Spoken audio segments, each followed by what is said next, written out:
சதிலீலாவதி படத்தின் படப்பிடிப்பின் போது கமல்ஹாசனுக்கு கோவை பாஷை கற்றுக் கொடுத்த நடிகை கோவை சரளா அந்த படத்துல நடித்த அனுபவத்தை பத்தி ஷேர் பண்ணியிருக்கிறாங்க.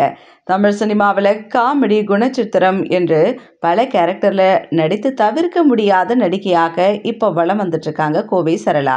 1979ஆம் ஆண்டு வெளியான வெள்ளி ரதம் என்ற படத்துல ஒரு சின்ன கேரக்டர்ல அறிமுகமானாங்க இவங்க. பாக்கியராஜோட இயக்கம் மற்றும் நடிப்புல பெரிய வெற்றி படமாக அமைந்த முந்தானை முடிச்சென்ற படத்தின் மூலமா பிரபலமானாங்க. அதுக்கப்புறம் வைதேகி காத்திருந்தால், தம்பிக்கு அந்த ஒரு சின்ன வீடு, காதல் பரிசு உள்ளிட்ட பல படங்கள்ல தன்னுடைய காமெடி மூலம் தனி முத்திரை பதித்த கோவை சரளா சதிலீலாவதி படத்துல கமல்ஹாசனின் மனைவியா நடித்து அசத்தி இருப்பாங்க. இந்த படம் கமல் கோவை சரளா இடையேயான காட்சிகள் ரசிகர்கள் மத்தியில பெரிய வரவேற்பை பெற்றிருக்கு.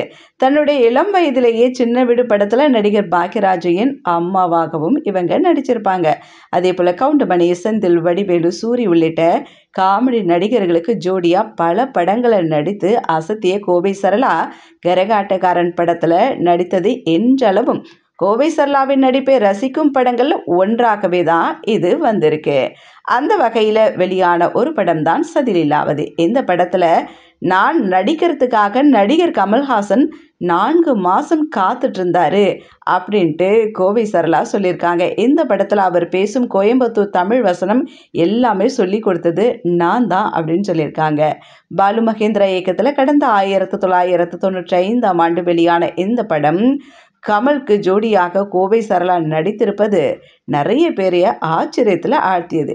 என்ன ஒரு காமெடி நடிகை, ஒரு குணச்சித்திர நடிகையோட கமல்ஹாசன் ஜோடி சேர்ந்திருக்கிறாரு. ஏன்னா அந்த டைம்ல பீக்ல இருந்த டைம் அவரு, இப்பவும் அவர் தான் நம்பர் 1ல வந்துட்டு இருக்காரு.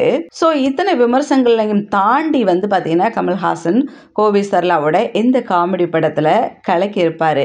இந்த படத்துல சக்திவேல் கேரக்டர்ல கமல்ஹாசன் நடிக்க, அவருக்கு மனைவி பழனி கேரக்டர்ல கோவை சரளா நடிச்சிருப்பாங்க. இந்த படத்துல நடிக்க கேட்கும்போது பல படங்களை கமிட் ஆயிருக்கேன், வெயிட் பண்ணணும் சார் அப்படின்னு சொல்லி, எத்தனை நாள் ஆனாலும் வெயிட் பண்றேன், நீங்க தான் இந்த படத்துல நடிக்கணும்ட்டு கமல்ஹாசன் சொல்லியிருக்காரு.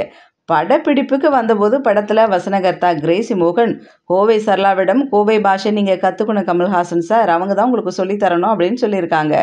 ஒரு லெஜண்ட் நடிகர்ன்ட்டு ஸ்டார்டிங்ல பயந்தாலும் அதுக்கப்புறம் அவர்கிட்ட சகஜமா பழனி கோவை பாஷையை கற்றுக் கொடுத்துருக்குறாங்க. இதை கமல்ஹாசன் ஸ்கூல் பிள்ளைகளை மாதிரியே உட்காந்து கேட்டுட்டு இருக்கிறாரு. ஒரு கட்டத்துல 2 பேருக்கும் இடையே நெருக்கம் அதிகரிக்க கமல்ஹாசன்ன்றதையே மறந்துட்டு கோவை சரளா, என்னங்க நீங்க இப்படியே பேசிட்டு இருக்கீங்க, எத்தனை தடவை ஒரு விஷயத்தையே சொன்னதையே சொல்லி கொடுத்துட்டு இருக்கிறது, சீக்கிரம் கேட்ச் பண்ணிக்க மாட்டீங்களா அப்படின்ட்டு சொல்லியிருக்கிறாங்க. கோவை சரளாவின் இந்த வார்த்தையை கேட்ட கமல்ஹாசன் கோபப்படாம, இப்போதான் நீங்க லைனுக்கே வரீங்க அப்படின்னு சொல்லி என்கரேஜ் பண்ணியிருக்காங்க.